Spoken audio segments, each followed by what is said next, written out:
வணக்கம். நேராக டாபிக் போயிடலாம். இப்போ நம்ம ஷேர் மார்க்கெட்டு ஏற்ற இறக்கங்களோட காணப்படுகிறது. அதை பற்றியெல்லாம் நீங்கள் கவலையப்பட வேணாம். நிஃப்டி எவ்வளோ வேணாலும் இறங்கட்டும். எந்த இடத்துல அது சப்போர்ட் எடுத்து மேலே ஏறுதுன்னு யாருக்குமே தெரியாது. அதனால் நாம் பண்ண வேண்டியது எல்லாமே அமௌண்ட்டு எக்ஸஸ் அமௌண்ட் இருந்தால் நாம் வச்சுருக்க ஷேரை 1, 2, 3 அப்படின்ட்டு ஸ்மால் குவான்டிட்டியில் வாங்கிட்டு இருக்கலாம். அல்லது நம்மகிட்ட எக்ஸஸ் அமௌண்ட் இல்லை என்றால் மார்க்கெட்டை வேடிக்கை பார்த்தாவே போதுமானது. ஏன்னா அது மேலே ஏறி வந்துடும். அதே சமயத்தில் மியூச்சுவல் ஃபண்ட்லேயும் அதே தான். இது வரைக்கும் மியூச்சுவல் ஃபண்டில் இன்வெஸ்ட் பண்ணாதீங்க. இந்த டைம் சரியான டைமு. ஒரு எஸ்ஐபிலையோ அல்லது லம்சமாவோ நீங்கள் முதலீடு பண்ணுங்கள். கண்டிப்பாக ஒரு 18% கூட்டு வட்டி டு 24% கூட்டு வட்டி வரை நம்மளுக்கு கிடைத்துவிடும்.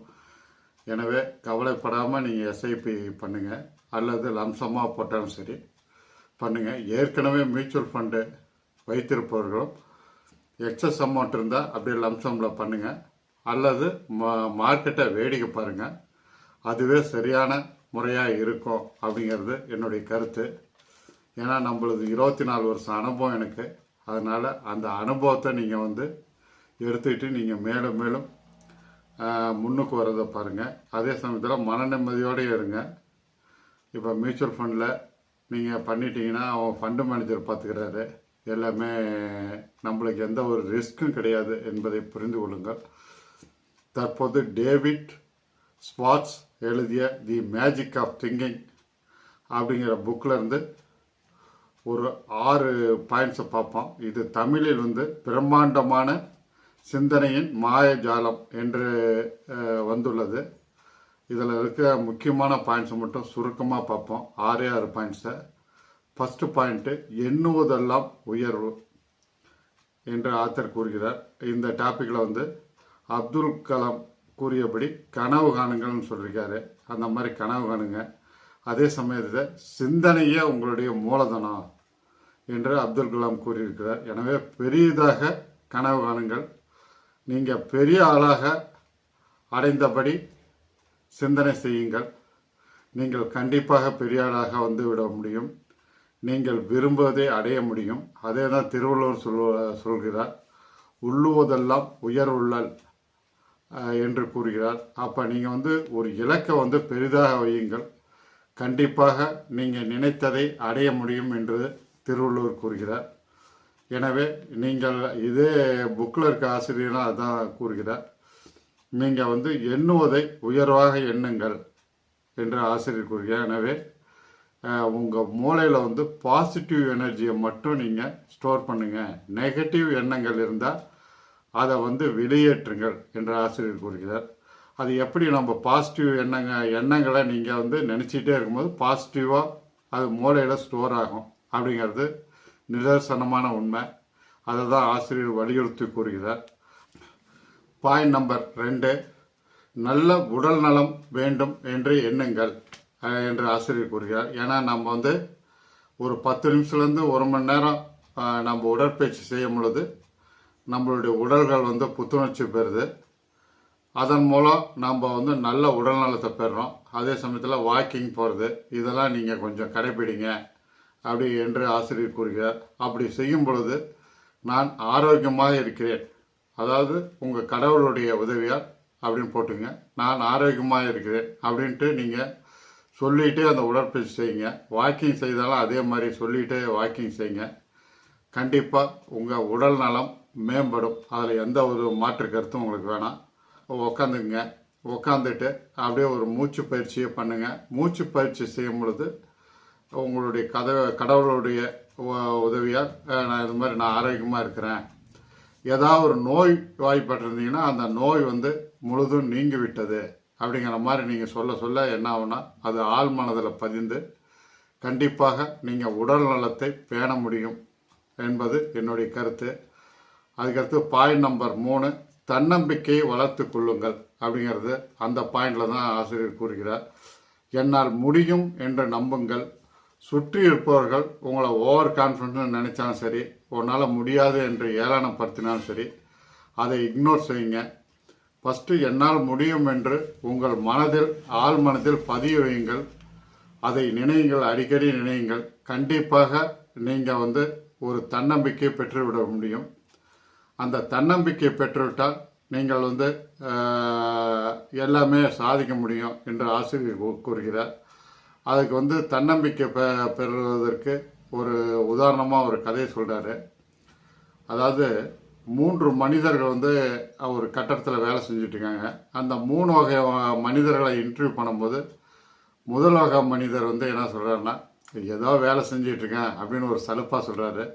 2வது வகை மனிதர் என்ன சொல்கிறாருன்னா, ஏதோ எனக்கு சம்பளம் வருது அதற்கோசரம் செஞ்சிட்ருக்கேன் என்று 2ஆம் மனிதர் கூறுகிறார். 3ஆம் வகை மனிதர் என்ன கூறுறாருன்னா, இந்த கட்டடம் வந்து மிக பெரிய சிறப்பான கட்டடம், இந்த கட்டடத்தை நான் வடிவமைச்சிட்ருக்கேன் அப்படிங்கிற மாதிரி ஒரு தன்னம்பிக்கையோடு சொன்னார்.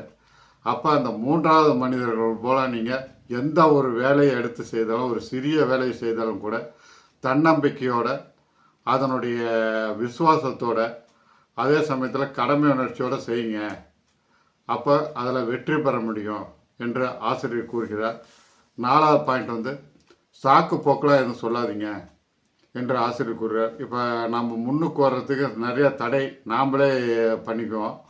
எனக்கு லக்கே இல்லைப்பா, அவன் பக்கத்து வீட்டுக்காரனுக்கு லக்கு இருக்குது, அதே மாதிரி ஒரு சொந்தக்காரன் முன்னுக்கு வந்திருப்பான், அவன்கிட்ட லக்கு இருக்குது என்று ஏதோ ஒரு சாக்கு போக்கு சொல்லுவோம். எனக்கு டைமே இல்லை அப்படின்னு சொல்லுவோம். எனக்கு பணத்து மேலே ஆசையே இல்லை அப்படின்னு சொல்லுவோம். இப்படி வந்து ஒவ்வொரு இதையும் நாமளே ஒரு சாக்கு போக்குகளை உருவாக்கிறோம். அந்த சாக்கு போக்குகளை சொல்லாதீர்கள். எந்த சாக்கு போக்கையும் சொல்லாத, அது வந்து உங்களுக்கு முட்டுக்கட்டை ஆகும். அதனால் நீங்கள் வந்து முன்னுக்கு வர்றது மட்டுமே பாருங்கள், நல்லா செயல்படுங்க, பாசிட்டிவாக நினைங்க, பாசிட்டிவாக செயல்படுங்க என்று ஆசிரியர் கூறுகிறார். அதனால தான் எம்ஜிஆர் பழைய படத்தெல்லாம் பார்த்தீங்கன்னா கடமை உணர்ச்சிக்கு தான் முக்கியத்துவம் தருவார். ஹீரோயின் வந்து விரும்பி பேசினாலும் என்னுடைய கடமை அழைக்கிறது, ஃபஸ்ட்டு நான் கடமையை முடிச்சுட்டு வந்துடுறேன் என்று கூறுகிறார். அது உண்மையிலே சாத்தியமான ஒன்று தான். அது மாதிரி நம்ம கடமை உணர்ச்சி, நம்மளுடைய வேலை, இதில் வந்து முதலிடம் கொடுங்க அப்படிங்கிறது தான் ஆசிரியர் சுட்டி காட்டுகிறார். பாயிண்ட் நம்பர் 5, சுற்றுச்சூழலை வெல்லுங்கள், நல்ல மனிதர்களோட பழகுங்க அப்படிங்கிறார். ஃபஸ்ட்டு ஒரு சுற்றுச்சூழ்நிலையில் பார்த்தீங்கன்னா, நம்ம பெற்றோரை ஒரு கவர்மெண்ட் ஜாப் போயிட்டு ஒரு வேலைக்கு போயிட்டு முடிஞ்சவொடனே நேராக வீட்டுக்கு வந்துடுங்க அப்படிங்கிற மாதிரி தான் சொல்லுவாங்க. அது வந்து நம்ம சுற்றுச்சூழ்நிலை எவ்வளோதான். ஒரு அல்லது ஒரு வேலை, ஏதாவது ஒரு வேலைக்கு போயிட்டிங்கன்னா ஒரு மாத சம்பளமாக இருந்தால் நம்ம பையன் எப்படியும் ஒன்று நிம்மதியோடு பொழைச்சிக்குவான் அப்படிங்கிற மாதிரி தான் நினைப்பாங்க. இது ஃபஸ்ட்டு சூழ்நிலை. அதுக்கடுத்து 2வது நம்ம ஃப்ரெண்ட்ஷிப் பழகிறோம் இல்லைங்களா, அவங்க பார்த்திங்கன்னா நம்ம ஏழ்மை நிலைமையில் உள்ளவங்க, நடுத்தர வகையில் உள்ளவங்கிட்ட தான் நம்ம அதிகமாக பழகுவோம். ஒரு தன்னம்பிக்கை உள்ள பெரிய செல்வந்தர் வீட்டு பிள்ளைகளோட பழக்கிறது நம்ம சங்கோஜப்படுவோம். அது மாதிரி பண்ணாதீங்க. ஒரு நல்ல பாசிட்டிவ் மைண்ட் இருக்கிறவங்களோட நட்புணர்வு பாராட்டுங்க, அவங்கள நண்பர்களாக்கி கொள்ளுங்க. கண்டிப்பாக நீங்கள் அவங்கள நண்பர்களாக்கி கொள்வதன் மூலம் நீங்களும் பாசிட்டிவ் வைப்ரேஷன் ஆகி நீங்களும் விரைவாக செயல்பட்டு ஒரு இலக்கை அடைய முடியும், நீங்கள் விரும்பதை பெற முடியும் என்று ஆசிரியர் கூறுகிறார்.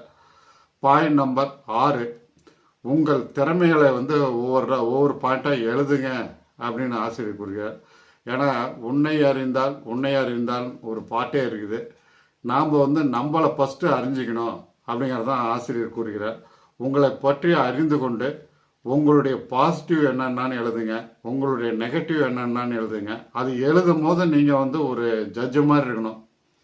நம்ம வந்து ஒரு நடுநிலைமையோட நம்ம பாயிண்ட்ஸ்லாம் எழுதணும். அதே சமயத்தில் நம்மளுக்கு எதில் ஆர்வம் இருக்குது அப்படிங்கிறதையும் எழுதணும்.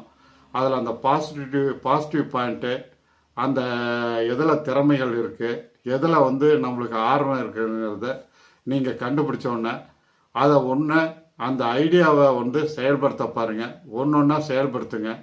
செயல்படுத்தும் போது ஒரு சிறு தோல்விகள் ஏற்படும். அந்த தோல்வியிலிருந்து பாடத்தை கற்றுக்கொண்டு நீங்கள் செல்லும் பொழுது, தொடர்ந்து விடாமுயற்சியோடு உழைக்கும் பொழுது கண்டிப்பாக வெற்றி அடைவீர்கள் என்று ஆசிரியர் கூறுகிறார். எனவே உங்களுடைய திறமையை வந்து பட்டியலிடுங்கள், அதன்படி செயல்படுங்கள். இதுதான் ஒரு நல்ல முடிவாக இருக்கும். அதனால் இந்த 6 பாயிண்ட்ஸையும் நீங்கள் கடைப்பிடிங்க. கண்டிப்பாக வாழ்க்கையில் நீங்கள் விரும்பதை அடைய முடியும். அதே சமயத்தில் நீங்கள் ஒரு பாசிட்டிவ் மனிதராக இருக்க முடியும். உங்களை சுற்றி ஒரு பாசிட்டிவ் எண்ணங்களோடு இருக்கும் பொழுது உங்களோடு பழகுவதற்கு நிறைய பேர் போட்டி போட்டு கொண்டு வருவார்கள். அதன் மூலம் உங்களுக்கு சந்தோஷமும் கிடைக்கும் அப்படிங்கிறது என்னுடைய கருத்து.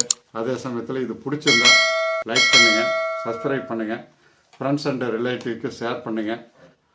பழைய என்னுடைய வீடியோக்கள்லாம் பாருங்கள், உங்கள் மனதையும் வலிமைப்படுத்துங்க. அதே சமயத்தில் உங்கள் சேமிப்பு 10 to 40% செய்து அதை எதில் இன்வெஸ்ட் செய்யணும், இன்வெஸ்ட் செய்யும் பொழுது நீங்கள் செல்வந்தராக முடியும் அப்படிங்கிறதெல்லாம் பழைய வீடியோவில் சொல்கிறீங்க. அதே சமயத்தில் உடல் நலத்தை பேணுவதற்கும் நிறைய வீடியோக்களில் சொல்லிட்டு வரேன். அதை நீங்கள் ஃபாலோ பண்ணி நீங்கள் ஒரு மன நிம்மதியோட ஒரு செல்வ செழிப்போடு இருக்கணுன்ட்டு நான் விரும்புகிறேன். அடுத்த காணொலியில் இன்னும் சுவாரஸ்யமான விஷயங்களுடன் உங்களை சந்திக்கிறேன். நன்றி, வணக்கம்.